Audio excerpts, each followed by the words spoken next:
Hello everyone, स्वागत है आपका एडी लर्निंग एकेडमी पर। तो फ्रेंड्स, आज की क्लास में हम हिस्ट्री के महत्वपूर्ण प्रश्न लेकर आए और सभी क्वेश्चन हमने एनसीईआरटी से उठाए। सभी क्वेश्चन किसी न किसी एग्जाम में पूछे गए। तो आज की क्लास आपके लिए बेहद खास होने वाली है। आज की क्लास में आपका स्कोर कितना रहा है ये भी आपको हमें कमेंट बॉक्स में ज़रूर बताना है। और आज की क्लास में हम चित्रों के माध्यम से भी आपको समझाने की कोशिश करेंगे। तो आज की क्लास आपके लिए बेहद खास होने वाली है। तो क्लास को आपको अंत तक देखते हुए चलना है। तो चलिए शुरू करते हैं आज की क्लास। आज की क्लास का हमारा पहला क्वेश्चन है, भारत का मैनचेस्टर किसे कहा जाता है? सूरत, मुंबई, अहमदाबाद या कोलकाता? एमपी पुलिस कांस्टेबल 2016 में पूछा गया क्वेश्चन है। आपको बताना है कि भारत का मैनचेस्टर किसे कहा जाता है। यहाँ पर देख लेते हैं ऑप्शन। तो सूरत हमारा आंसर नहीं होगा, मुंबई नहीं होगा, कोलकाता नहीं होगा। तो हमारा आंसर यहाँ पर होने वाला है अहमदाबाद। अहमदाबाद को भारत का मैनचेस्टर कहा जाता है। आइए देख लेते हैं महत्वपूर्ण जानकारी। तो हमारा आंसर क्या सही है? यहाँ पर अहमदाबाद यहाँ पर सही है। अहमदाबाद कहाँ पर स्थित है? तो गुजरात राज्य में अहमदाबाद शहर स्थित है, जिसे भारत का मैनचेस्टर शहर के रूप में भी जाना जाता है। अहमदाबाद गुजरात में साबरमती नदी के किनारे स्थित है। यहाँ से भी क्वेश्चन कई बार पूछा गया है कि अहमदाबाद गुजरात में किस नदी के किनारे स्थित है? तो साबरमती नदी के किनारे स्थित है। पहली मिल की स्थापना 1859 में हुई थी। ये भी क्वेश्चन एग्जाम में पूछा गया है। और ये मुंबई के बाद भारत का दूसरा सबसे बड़ा कपड़ा शहर है। तो यहाँ से क्वेश्चन बन जाता है कि मुंबई के बाद भारत का सबसे बड़ा दूसरा कपड़ा शहर कौन सा है? तो अहमदाबाद है। अहमदाबाद कपास उगाने वाले क्षेत्र के बहुत करीब स्थित है और यहाँ कच्चा माल आसानी से उपलब्ध हो जाता है।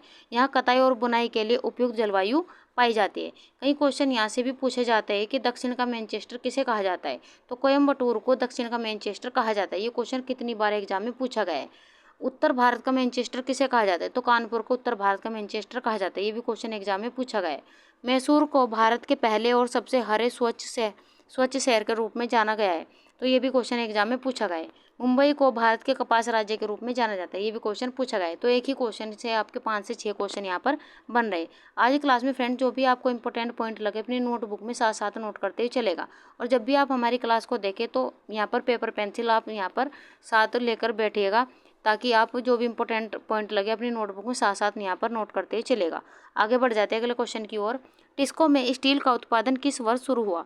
1900 ईस्वी, 1912 ईस्वी, 1930 ईस्वी, 1905 ईस्वी? एसएससी जीडी कांस्टेबल 2021 में पूछा गया क्वेश्चन है और महत्वपूर्ण प्रश्न है। आपको बताना है कि टिस्को में स्टील का उत्पादन किस वर्ष शुरू हुआ।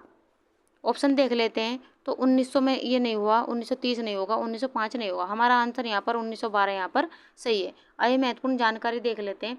Tata iron and steel company यानी कि टिस्को की स्थापना जमशेदजी टाटा के द्वारा की गई थी।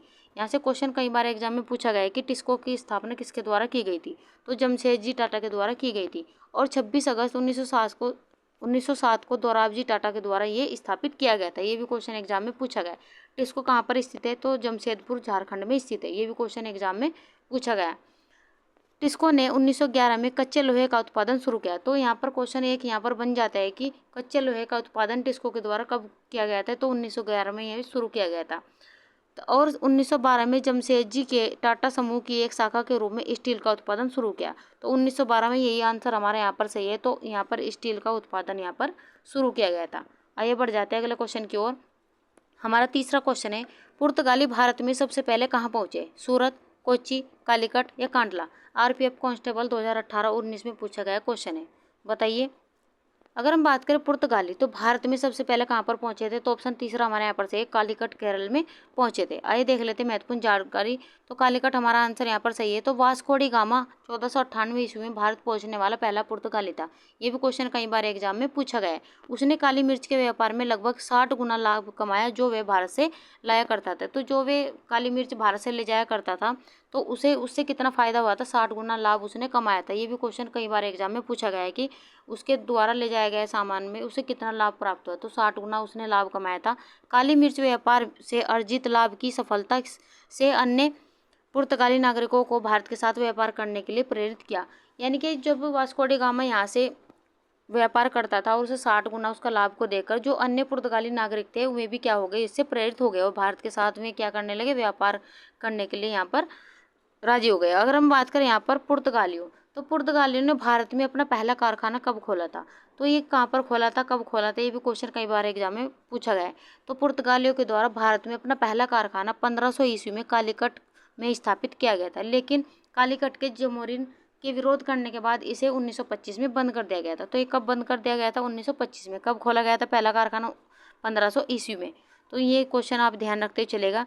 अगर हम बात करें पुर्तगालियों के द्वारा 1905 ईस्वी में कोचीन में दूसरा कारखाना स्थापित किया गया था। तो दूसरा कारखाना कहाँ पर स्थापित किया गया था पुर्तगालियों के द्वारा? तो कोचीन में, यहाँ पर 1501 ईस्वी में स्थापित किया गया था। कई क्वेश्चन आपके एक ही यहाँ से क्वेश्चन से बन रहे हैं। आइए देख लेते हैं अगला क्वेश्चन। ये देख लेते हैं वास्को डी गामा जो 1498 में भारत आया था और पहला ये पुर्तगाली व्यापारी था। चौथा क्वेश्चन है हमारा, केलिको का संबंध किस शहर से है? सूरत, कालीकट, मछलीपट्टनम या कोलकाता? बताइए केलिको का संबंध किस शहर से है? यहाँ पर ऑप्शन देख लेते हैं। तो सूरत हमारा आंसर नहीं होगा, मछलीपट्टनम नहीं होगा, कोलकाता नहीं होगा, तो कालीकट हमारा आंसर यहाँ पर सही है। केलिको किस शहर से संबंधित है? यहाँ पर कालीकट से संबंधित है। आइए देख लेते हैं महत्वपूर्ण जानकारी। भारत के कालीकट नाम पर वहाँ से इंग्लैंड जाने वाले सूती वस्त्र, तो यहाँ पर इंग्लैंड को कहाँ से वस्त्र जाते थे? कालीकट से जाते थे। जो कालीकट के नाम पर वहाँ से इंग्लैंड जाने वाले सूती वस्त्र को क्या कहा जाता था? केलिको कहते थे। कहाँ पर? इंग्लैंड में। साधारण बुनावट के सफ़ेद सूती कपड़े को इंग्लैंड में क्या कहा जाता था? केलिको कहते थे। तो एक हमने यहाँ पर चित्र लिया है केलिको का। ये क्या है? एक नमूना दिया गया है केलिको का, तो ये भी आप नोट करते ही चलेगा। तो इंग्लैंड में सूती कपड़े को क्या कहा जाता था? तो केलिको कहते हैं। आइए देख लेते हैं अगला क्वेश्चन। फ्रेंड्स, हमारी वीडियो, हमारा कंटेंट अगर आपको अच्छा लग रहा हो तो लाइक सब्सक्राइब करना ना भूलें। अगर आपको हमारा प्रयास अच्छा लग रहा है, पसंद आ रहा है, तो हमें कमेंट बॉक्स में ज़रूर बताएं। अगर आप हमसे बेहतर तैयारी करना चाहते हैं तो हमारे चैनल को सब्सक्राइब करिए और बेल आइकन भी दबा लीजिए ताकि समय पर आपको नोटिफिकेशन यहाँ पर मिलते रहे और हम आपके लिए और भी बेहतर से बेहतर आपको यहाँ पर कंटेंट प्रोवाइड करा सके। हमारा यही प्रयास अक्सर यहाँ पर बना रहेगा। तो चलिए आते हैं अपने पाँचवें क्वेश्चन पर। भारी अभियंत्रण संयंत्र HEC की स्थापना कब की गई? 1910 ईस्वी, 1930 ईस्वी, 1919 ईस्वी या 1958 ईस्वी? आपको अपना आंसर बताते ही चलना है। भारी अभियंत्रण संयंत्र की स्थापना कब की गई? ऑप्शन देख लेते हैं। तो 1910 हमारा नहीं होगा, 1930 नहीं होगा, 1919 नहीं होगा, तो ये कब की गई थी? 1958 ईस्वी में इसकी स्थापना की गई थी। आइए देख लेते हैं महत्वपूर्ण जानकारी। हैवी इंजीनियरिंग कॉरपोरेशन लिमिटेड तो भारत का सार्वजनिक क्षेत्र का एक उपक्रम है। यह रांची के निकट हटिया के पास स्थित है। तो ये कहाँ पर स्थित है? रांची के पास हटिया के, ये रांची के निकट हटिया के पास स्थित है। अगर हम आगे देखें यहाँ पर, इसे सबसे बड़े एकीकृत इंजीनियरिंग औद्योगिक कॉम्प्लेक्स के साथ उत्कृष्ट अभिकल्प इंजीनियरिंग तथा उत्पादन सुविधा के आधार के रूप में 1958 में स्थापित किया गया था। जो हमारे क्वेश्चन का यहाँ पर आंसर है। इसे कब स्थापित किया गया था? 1958 में स्थापित किया गया था। कंपनी में कास्टिंग और फोर्जिंग, फैब्रिकेशन, मशीनिंग, असेंबली तथा परीक्षण आदि समस्त सुविधा एक ही स्थान पर उपलब्ध है, जो सशक्त डिजाइन, इंजीनियरिंग तथा टेक्नोलॉजी टीम द्वारा संचालित होती है। तो इसके बारे में महत्वपूर्ण जानकारी थी HEC के बारे में। आइए देख लेते हैं अगला क्वेश्चन। हमारा छठा क्वेश्चन है, 1857 ईस्वी के विद्रोह के समय भारत का गवर्नर जनरल कौन था? Robert Clive, Lord Minto, Lord Wellesley या लॉर्ड कैनिंग? DSSB PGT 2021 में पूछा गया क्वेश्चन है। आपको बताना है कि 1857 ईस्वी के विद्रोह के समय भारत का गवर्नर जनरल कौन था। यहाँ पर देख लेते हैं ऑप्शन। अगर हम ऑप्शन की बात करें, रॉबर्ट क्लाइव नहीं था, मिंटो नहीं है, वेलेस्ली नहीं है, तो ये कौन था? Lord Canning. आइए महत्वपूर्ण जानकारी देख लेते हैं। Charles Lord Canning. तो जॉन कैनिंग को क्या थे? हमारा आंसर यहाँ पर है। तो 1857 के दौरान लॉर्ड कैनिंग भारत के गवर्नर जनरल, जो इनका गर्म समय की बात करें तो 1856 से 1807 थे। तो अगर हम यहाँ देखें तो वे 1858 में भारत के पहले वायसराय बने। तो ये कब भारत के वायसराय बने थे? 1858 में बने थे। इन्हें विस्काउंट कैनिंग के रूप में भी जाना जाता है। ये भी छुपा हुआ क्वेश्चन है। इन्हें विस्काउंट कैनिंग के रूप में जाना जाता है। किसे? कैनिंग को। उन्होंने भारत, कलकत्ता, मद्रास, बॉम्बे में 3 आधुनिक विश्वविद्यालयों की स्थापना की। तो इनके द्वारा कितने विश्वविद्यालयों की स्थापना की गई थी? तो 3 विश्वविद्यालयों की यहाँ पर इनके द्वारा स्थापना की गई थी। किसके द्वारा? कैनिंग के द्वारा, जो कलकत्ता, मद्रास और बॉम्बे में थे। इनके प्रशासन के दौरान डॉक्ट्रिन ऑफ लेप्स को वापस ले लिया गया था। तो ये भी क्वेश्चन कई बार यहाँ से क्वेश्चन पूछा गया है कि डॉक्ट्रिन ऑफ लेप्स को कब वापस, किसके शासनकाल में वापस ले लिया गया था? तो कैनिंग के शासनकाल में वापस ले लिया गया था। उन्हें क्लेमेंसी कैनिंग भी कहा जाता है। ये भी आप नोट करते ही चलेगा।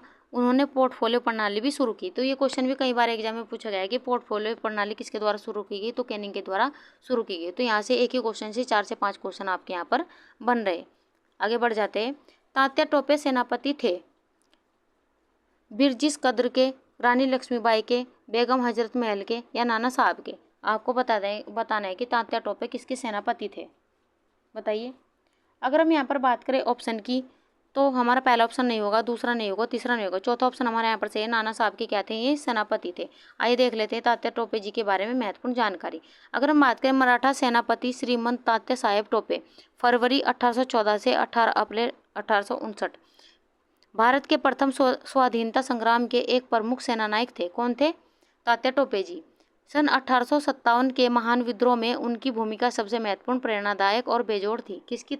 सेनापति तात्या टोपे की। तो आप यहाँ पर भी देख सकते हैं, इनके चित्र के माध्यम से हमने आपको यहाँ पर दिखाने की कोशिश की है कि ये तात्या टोपे जी जिन्होंने 1857 स्वाधीनता संग्राम के क्या रहे, महानायक भी रहे हैं। आगे बढ़ जाते हैं अगले क्वेश्चन की ओर। हमारा 8वां क्वेश्चन है, रानी लक्ष्मीबाई कहाँ की रानी थी? बरेली, झांसी, लखनऊ या कानपुर? आपको यहाँ पर बताना है कि रानी लक्ष्मीबाई कहाँ की रानी थी। अगर हम बात करें ऑप्शन की, तो बरेली की नहीं थी, लखनऊ नहीं होगा, कानपुर नहीं होगा, तो ये कहाँ की रानी थी? झांसी की रानी थी। आइए चित्र के माध्यम से देख लेते हैं। अगर हम बात करें रानी लक्ष्मीबाई का चित्र देख के ही एक खून में उबाल आ जाता है। झांसी वाली रानी, चमक उठी सन 57 में, वह तलवार पुरानी थी, बूंदे लहर बोलो के मुँह, हमने सुनी कहानी थी, खूब लड़ी मर्दानी, वह तो झांसी वाली रानी थी। ये कविता किसके द्वारा लिखी गई है? सुभद्रा कुमारी चौहान जी के द्वारा लिखी गई है। और खून में उबाल लाने वाली कविता किसके द्वारा लिखी गई? सुभद्रा कुमारी चौहान जी के द्वारा लिखी गई है। तो कहाँ की रानी थी रानी लक्ष्मीबाई? तो झांसी की रानी थी। आइए देख लेते हैं। और ये NCERT से हमने ये चित्र उठाए, तो ये रानी लक्ष्मीबाई। आगे बढ़ जाते हैं अगले क्वेश्चन की ओर। कानपुर में 1857 के विद्रोह की अगुवाई किसने की थी? Mir Qasim, Azimullah, Nana Saheb, सुजादुद्दौला। DSCB TGT social science 2021 में पूछा गया क्वेश्चन है, बताइए। कानपुर में 1857 के विद्रोह की अगुवाई किसने की थी? अगर हम बात करें ऑप्शन की, तो हमारा आंसर मीर कासिम नहीं होगा, अजीमुल्लाह नहीं होगा, सुजादुद्दौला नहीं होगा। तो ये किसने की थी? नाना साहब के द्वारा कानपुर में 1857 के विद्रोह की अगुवाई की गई थी। आइए देख लेते हैं कुछ महत्वपूर्ण जानकारी नाना साहब के बारे में। अगर हम बात करें, नाना साहब ने कानपुर शहर में 1857 के विद्रोह का नेतृत्व किया था, तो आंसर हमारा यही है। अगर हम बात करें, नाना साहब का मूल नाम क्या था? धोंदू पंत था। ये भी क्वेश्चन कई बार एग्जाम में पूछा गया है। वह स्वर्गीय पेशवा बाजीराव के दत्तक पुत्र थे। ये भी क्वेश्चन कितनी बार एग्जाम में पूछा गया है कि किसके दत्तक पुत्र थे? तो पेशवा बाजीराव के दत्तक पुत्र कौन थे? नाना साहब थे। वे पेशवा बाजीराव द्वितीय के उत्तराधिकारी थे। तात्या टोपे 1857 के विद्रोह में नाना साहब के सेनापति थे। ये क्वेश्चन हमसे पूछा गया है। अगर हम बात करें, ऐसा माना जाता है कि जब विद्रोह का पतन हुआ तो वे नाना साहब नेपाल भाग गए थे। अगर हम बात करें, चित्र देख लेते हैं नाना साहब जी का, तो यहाँ पर आप चित्र के माध्यम से भी देख सकते हैं। चलिए आगे बढ़ जाते हैं अगले क्वेश्चन की ओर। हमारा 10वां क्वेश्चन है, बहादुर शाह जफर ने किसके सहयोग से विद्रोह का नेतृत्व किया? वाजिद अली शाह, तात्या टोपे, बख्त खां, अजीमुल्लाह। आपको बताना है कि बहादुर शाह जफर ने किसके सहयोग से विद्रोह का नेतृत्व किया। मोस्ट इम्पोर्टेंट क्वेश्चन है, बताइए। अगर हम बात करें यहाँ पर ऑप्शन की, तो ऑप्शन हमारा पहला नहीं होगा, तात्या टोपे नहीं होगा, अजीमुल्लाह नहीं होगा। तो किसके द्वारा की गई थी? बख्त खां के द्वारा के सहयोग से इन्होंने क्या किया था? विद्रोह का नेतृत्व किया था। आइए देख लेते हैं महत्वपूर्ण जानकारी के साथ में। आप देख सकते हैं यहाँ पर चित्र बहादुर शाह जफर जी का। अगर हम बात करें, जनरल बख्त खां और बहादुर शाह जफर द्वितीय ने यहाँ पर दिल्ली में 1857 के विद्रोह का नेतृत्व किया। तो इन्होंने कहाँ पर किया था? दिल्ली में 1857 के विद्रोह का नेतृत्व किया था। विद्रोही मेरठ से दिल्ली आए और बहादुर शाह जफर सेकंड ने उनकी मदद की। अंग्रेज अधिकारी नरसंहार से खुद को बचाने के लिए दिल्ली भाग गए। तो ये महत्वपूर्ण यहाँ पर जानकारी है बहादुर शाह जफर के बारे में। और इनके चित्र के माध्यम से हमने यहाँ पर, और ये चित्र कब का है यहाँ पर आप देख सकते हैं, ये 1850 का यहाँ पर सन भी यहाँ पर दिया गया है। आगे बढ़ जाते हैं अगले क्वेश्चन की ओर। हमारा 11वां क्वेश्चन है, बाबू कुंवर सिंह किस राज्य से संबंधित थे? झारखंड, उड़ीसा, बिहार या मेरठ? यूपी टेट 2017 में पूछा गया क्वेश्चन है। आपको बताना है कि बाबू कुंवर सिंह किस राज्य से संबंधित थे। अगर हम बात करें ऑप्शन की, तो झारखंड नहीं होगा, उड़ीसा से नहीं थे, मेरठ से नहीं थे। तो ये किससे संबंधित थे? ये बिहार राज्य से संबंधित है। आइए महत्वपूर्ण जानकारी के साथ में देख लेते हैं। अगर हम बात करें कुंवर सिंह जी की, तो जिन्हें बाबू कुंवर सिंह के नाम से भी जाना जाता है, बिहार के भोजपुर क्षेत्र में 1857 के भारतीय विद्रोह के मुख्य आयोजक थे। कौन थे? कुंवर सिंह जी। वे मूल रूप से जगदीशपुर स्टेट के शासक थे। तो मूल रूप से कहाँ के ये शासक थे, तो जगदीशपुर के शासक थे। उन्होंने ब्रिटिश ईस्ट इंडिया कंपनी की कमान के तहत सैनिकों के खिलाफ सशस्त्र सैनिकों के एक चयनित दल का नेतृत्व किया था। और आप यहाँ पर देख सकते हैं चित्र के माध्यम से बाबू कुंवर सिंह जी के बारे में। और ये चित्र यहाँ पर आप यहाँ पर देख सकते हैं भारतीय साम्राज्य का इतिहास में कुंवर सिंह का एक काल्पनिक चित्र यहाँ पर दिया गया है। और चित्र लगभग कब का है, ये 1858 का ये चित्र यहाँ पर दिया गया है। चलिए आगे बढ़ जाते हैं अगले क्वेश्चन की ओर। हमारा 12वां क्वेश्चन है, झांसी में 1857 में सिपाही विद्रोह का नेतृत्व किया था। तात्या टोपे, रानी लक्ष्मीबाई, कर्ण सिंह, पीर अली। आपको बताना है कि झांसी में 1857 में सिपाही विद्रोह का नेतृत्व किसके द्वारा किया गया था। अगर हम बात करें ऑप्शन की, तो तात्या टोपे नहीं होगा, कर्ण सिंह नहीं होगा, पीर अली नहीं होगा। तो झांसी की रानी कौन थी, रानी लक्ष्मीबाई। तो इन्होंने यहाँ पर झांसी में 1857 में सिपाही विद्रोह का नेतृत्व किया था। अगर हम बात करें यहाँ पर झांसी रानी लक्ष्मीबाई की, तो इन्होंने झांसी में 1857 के विद्रोह का नेतृत्व किया था।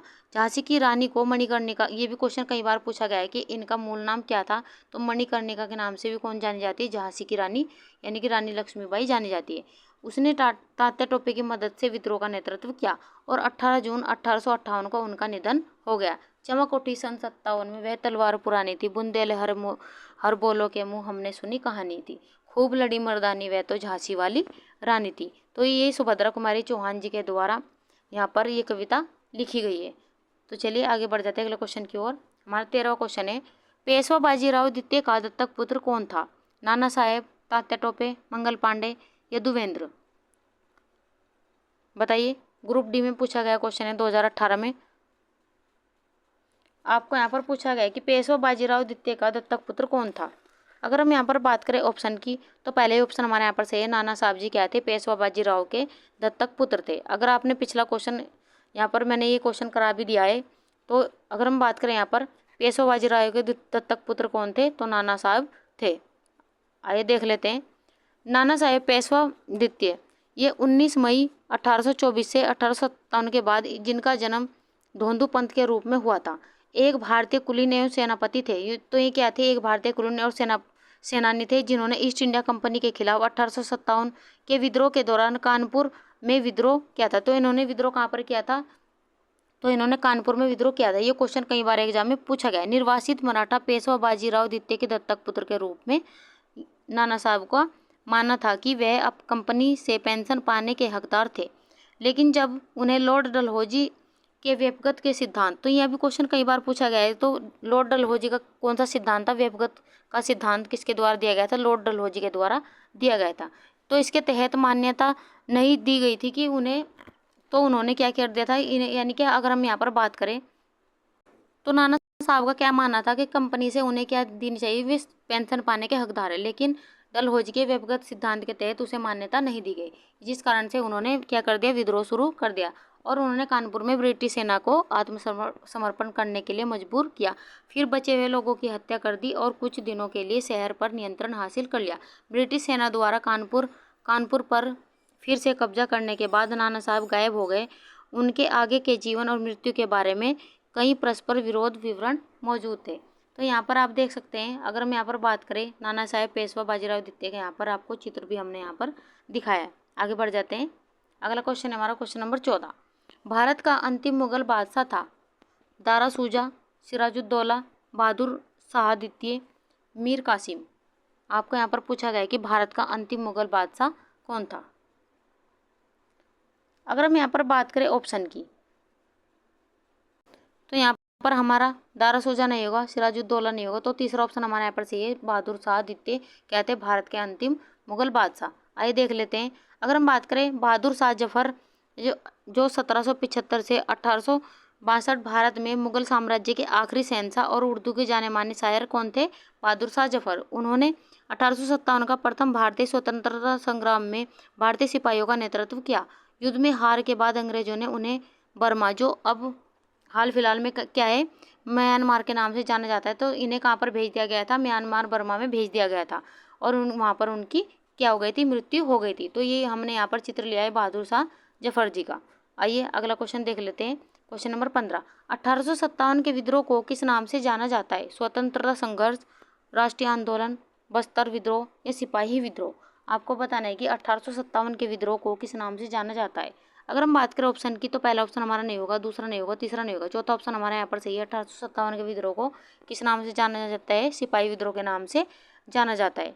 अगर हम बात करें भारतीय विद्रोह, जिसे सिपाही विद्रोह या प्रथम स्वतंत्रता संग्राम के नाम से भी जाना जाता है, 1857 में भारत में ब्रिटिश शासन के खिलाफ हुआ। यह ब्रिटिश ईस्ट इंडिया कंपनी की सेवा में भारतीय सैनिकों या सिपाहियों द्वारा मेरठ में शुरू हुआ था। तो इसे किस किस के नाम से जाना जाता है? यहाँ पर प्रथम स्वतंत्रता संग्राम, सिपाही विद्रोह या भारतीय विद्रोह के नाम से भी जाना जाता है। आगे बढ़ जाते हैं अगले क्वेश्चन की ओर। फ्रेंड्स, हमारी वीडियो, हमारा कंटेंट अगर आपको अच्छा लग रहा हो तो लाइक सब्सक्राइब करना ना भूलें और वीडियो को ज़्यादा से ज़्यादा शेयर करिए ताकि और भी बच्चों को उसका फ़ायदा मिल सके। आइए देख लेते हैं यहाँ पर चित्र के माध्यम से। अगर हम बात करें यहाँ पर विद्रोह के मुख्य केंद्र कौन कौन से रहे, तो मेरठ इसका मुख्य केंद्र रहा है। दिल्ली, बरेली, लखनऊ, कानपुर, फैजाबाद और झांसी क्या रहे? इस विद्रोह के यहाँ पर मुख्य केंद्र रहे हैं। ये भी पूछा जाता है एग्जाम में। आगे बढ़ जाते हैं, अगला क्वेश्चन देख लेते हैं। हमारा 16वां क्वेश्चन है, झारखंड में सिपाही विद्रोह की शुरुआत कब हुई? 30 मई 1857, 10 मई 1857, 12 मई 1857 या 15 अगस्त 1857। आपको यहाँ पर पूछा गया कि झारखंड में सिपाही विद्रोह की शुरुआत कब हुई। अगर हम बात करें ऑप्शन की, तो हमारा पहला ऑप्शन नहीं होगा, दूसरा नहीं होगा, चौथा नहीं होगा, तो तीसरा ऑप्शन हमारे यहाँ पर सही है, 12 मई 1857। आइए महत्वपूर्ण जानकारी देख लेते हैं। झारखंड आंदोलन।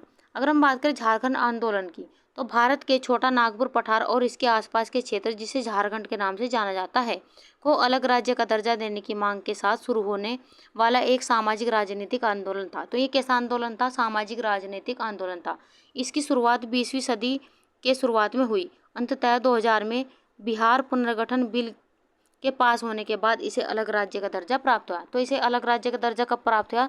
2000 में इसे बिहार पुनर्गठन बिल के पास होने के बाद इसे अलग राज्य का दर्जा प्राप्त हुआ। किसे? झारखंड को। और आप यहाँ पर देख सकते हैं मैप के माध्यम से भी झारखंड राज्य। आगे बढ़ जाते हैं। किस अंग्रेज अधिकारी ने ठाकुर विश्वनाथ सहदेव को फांसी पर लटका दिया? Norman Leslie, Major Sanders, General Dyer, General Dalton. आपको बताना है कि किस अंग्रेज अधिकारी ने ठाकुर विश्वनाथ सहदेव को फांसी पर लटकाया। तो अगर हम यहाँ पर बात करें ऑप्शन की, तो ऑप्शन हमारा यहाँ पर पहला नहीं होगा, मेजर सैंडर्स नहीं होगा, जनरल डायर नहीं होगा, तो जनरल डॉल्टन के द्वारा विश्वनाथ सहदेव को फांसी पर लटका दिया गया। और कि कब लटकाया गया था? तो 16 अप्रैल 1858 को इनको फांसी दे दी गई थी। आइए देख लेते हैं महत्वपूर्ण जानकारी विश्वनाथ सहदेव के बारे में। ये चित्र दिया गया है विश्वनाथ सहदेव जी का, और ये लगभग 1840 से 1858 के शासन का इनका शासन रहा है। कब तक? लगभग 1840 से 1858 तक। विश्वनाथ सहदेव 12 अगस्त 1817 से 16 अप्रैल 1858 बरकागढ़ रियासत के राजा। तो ये कहाँ के राजा थे? बरकागढ़ रियासत के राजा थे। और 1857 के भारतीय विद्रोह में एक विद्रोही थे। 1855 में उन्होंने खुद को स्वतंत्र घोषित किया और हटिया में ब्रिटिश सेना को हराया। तो इन्होंने ब्रिटिश सेना को कहाँ पर हराया था? हटिया में हराया था। उन्होंने 1857 में रामगढ़ बटालियन के विद्रोहियों का नेतृत्व किया। तो इन्होंने 1857 में किस बटालियन का यहाँ पर नेतृत्व किया था? तो रामगढ़ बटालियन के यहाँ पर विद्रोहियों का इन्होंने नेतृत्व किया था। लेकिन पिठोरिया के राजा जगतपाल सिंह की मदद से कंपनी बलों द्वारा पराजित हुए। तो ये कब पराजित हुए थे? यहाँ पर किससे पराजित हुए थे? जगतपाल सिंह की मदद से कंपनी बलों द्वारा ये क्या हुए थे? यहाँ पर पराजित हुए थे। अंततः उन्हें पकड़ लिया गया और 1858 को उन्हें उनके साथियों के साथ एक पेड़ से लटका दिया गया था। और ये कब इन्हें फांसी दी गई थी? 16 अप्रैल 1858 का। ये डेट भी आप याद रखते हुए चलेगा।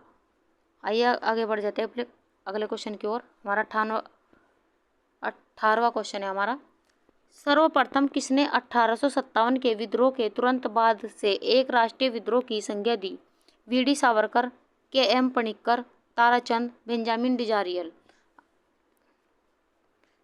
आपको यहाँ पर पूछा गया कि सर्वप्रथम किसने 1857 के विद्रोह के तुरंत बाद से एक राष्ट्रीय विद्रोह की संज्ञा दी?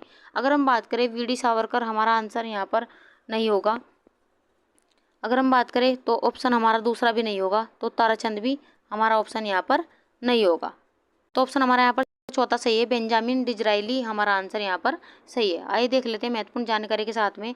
कंजर्वेटिव पार्टी के एक नेता बेंजामिन डिजराइली ने 1857 के विद्रोह को एक राष्ट्रीय उत्थान के रूप में बताया। ये हमारा आंसर है। वह एक ब्रिटिश राजनेता थे। तो ये कैसे राजनेता थे? ये ब्रिटिश राजनेता थे जिन्होंने न केवल एक बार बल्कि 2 बार यूनाइटेड किंगडम के प्रधानमंत्री के रूप में कार्य किया। तो उन्होंने 2 बार कहाँ पर प्रधानमंत्री के रूप में यहाँ पर कार्य किया? तो यूनाइटेड किंगडम के प्रधानमंत्री के रूप में इन्होंने 2 बार यहाँ पर कार्य किया। डिज़राएली का जन्म लंदन में हुआ था और वे एक जानी मानी हस्ती थे जो अपनी कठोर नीतियों के लिए प्रसिद्ध थे। तो ये भी आप नोट करते हुए चलिएगा। आगे बढ़ जाते हैं। हमारा 19वां क्वेश्चन है, 1857 की क्रांति का चिन्ह क्या निश्चित किया गया था? कमल एवं गुलाब, कमल एवं चपाती, कमल एवं गदा, चपाती एवं तलवार। महत्वपूर्ण प्रश्न है और कई बार एग्जाम में ये क्वेश्चन यहाँ पर पूछा गया है। तो आप ये बताते हुए चलेगा, आपको बताना है कि 1857 की क्रांति का चिन्ह क्या निश्चित किया गया था। अगर हम बात करें ऑप्शन की, तो ऑप्शन हमारे यहाँ पर कमल गुलाब नहीं होगा, कमल गदा नहीं होगा, चपाती तलवार नहीं होगा। तो ऑप्शन दूसरा हमारे यहाँ पर सही है, कमल एवं चपाती 1857 की क्रांति का चिन्ह निश्चित किया गया था। आइए देख लेते हैं महत्वपूर्ण जानकारी के साथ में। तो कमल और रोटी को 1857 के विद्रोह का प्रतीक माना जाता है। ये कई बार एग्जाम में पूछा गया है। कमल शुद्ध होता है और भगवान से संबंधित है। रोटी हर किसी की बुनियादी जरूरत है। कुछ संदेश लेकर विभिन्न गांवों में संतों के माध्यम से रोटी और कमल भेजे गए। तो अगर हम बात करें ये प्रतीक चिन्ह किसका रखा गया था? 1857 के विद्रोह का, कमल और रोटी। आइए देख लेते हैं। तो यहाँ पर दिखाया गया 1857 की महाक्रांति के प्रतीक बने लाल कमल एवं रोटी। तो यहाँ पर हमने चित्र के माध्यम से भी आपको यहाँ पर समझाने की यहाँ पर पूरी कोशिश की है। आगे बढ़ जाते हैं। हमारा 20वां क्वेश्चन है, चटूपालू और मांझी घाटी में विद्रोह कब हुआ? 25 जून 1857, 31 जुलाई 1857, 28 जुलाई 1857, 30 सितंबर 1857। आपको बताना है कि चटूपालू और मांझी घाटी में विद्रोह कब हुआ। अगर हम बात करें ऑप्शन की, तो ये विद्रोह कब हुआ था? ये 31 जुलाई 1857 को ये विद्रोह हुआ था। आइए देख लेते हैं महत्वपूर्ण जानकारी के साथ में। चटूपालू घाटी झारखंड की राजधानी रांची के लगभग 30 किलोमीटर दूर NH 33 पर रामगढ़ में स्थित है। तो ये कहाँ पर स्थित है? रामगढ़ में स्थित है। चटूपालू भारत के झारखंड राज्य में रांची जिले के रांची सदर उपखंड में और मांझी सीढ़ी ब्लॉक का एक गांव है। तो ये किसका गांव है? और मांझी सीढ़ी ब्लॉक का एक गांव है। अगर हम बात करें अन्य महत्वपूर्ण जानकारी के साथ में, टिकैत उमराव सिंह और शेख भिखारी, 2 बहादुर दिलों ने 1857 के भारतीय विद्रोह के दौरान पेड़ों को काटकर और पुलियों को नुकसान पहुंचाकर चटूपालू में ब्रिटिश सेना को रांची पर कब्जा करने से रोकने की कोशिश की। बाद में अंग्रेजों ने उन्हें 1857 में चटूपालू घाटी में एक बरगद के पेड़ से लटका दिया। तो ये अन्य जानकारी थी इसके बारे में। आइए देख लेते हैं अगला क्वेश्चन। हमारा 21वां क्वेश्चन है, हजारीबाग छावनी में विद्रोह कब हुआ? 18 जून 1857, 30 जून 1857, 25 जुलाई 1857 या 30 जुलाई 1857। अगर हम बात करें, वैसे तो झारखंड 1600 ईस्वी से ही ईस्ट इंडिया कंपनी की गिरफ्त में था। अंग्रेजों द्वारा शोषण व अत्याचार से यहाँ 1857 से पहले ही अंग्रेजों के खिलाफ कई बार जन आंदोलन भी हुआ।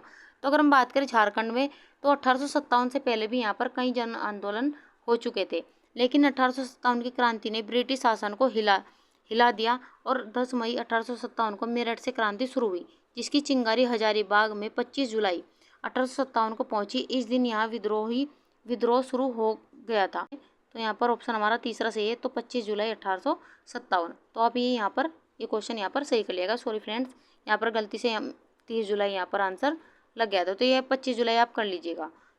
चलिए आगे बढ़ जाते हैं। तो यहाँ पर आप देख सकते हैं हजारीबाग रेल स्टेशन यहाँ पर दिया गया और ये हजारीबाग का यहाँ पर हमने यहाँ पर मैप भी लिया है जो झारखंड में स्थित है। आगे बढ़ जाते हैं। हमारा 22वां क्वेश्चन है और आज की क्लास का हमारा अंतिम क्वेश्चन है, रांची में विद्रोह सैनिकों का नेता नायक कौन था? तो यहाँ पर आपको रांची में पूछा गया है कि विद्रोह सैनिकों का नेता कौन था? पांडे गणपत राय, मंगल पांडे, विश्वनाथ सहदेव, जय मंगल पांडे। आपको यहाँ पर बताना है कि रांची में ब्रिटिश सैनिकों का नेता कौन था। अगर हम बात करें ऑप्शन की, तो पहला ऑप्शन हमारा यहाँ पर सही है, पांडे गणपति राय। तो चलिए फ्रेंड्स, ये थी आज की हमारी क्लास। आज की क्लास में आपका स्कोर कितना रहा उसके बारे में आप हमें कमेंट बॉक्स में ज़रूर लिखें। हमारी क्लास, हमारा कंटेंट आपको कैसा लगा उसके बारे में भी आप हमें ज़रूर बताएं। तो चलिए मिलते हैं ऐसे ही वीडियो के साथ में अगली क्लास में। तब तक के लिए आप खुश रहिए, अपने माता पिता का सम्मान कीजिए। वीडियो देखने के लिए थैंक यू।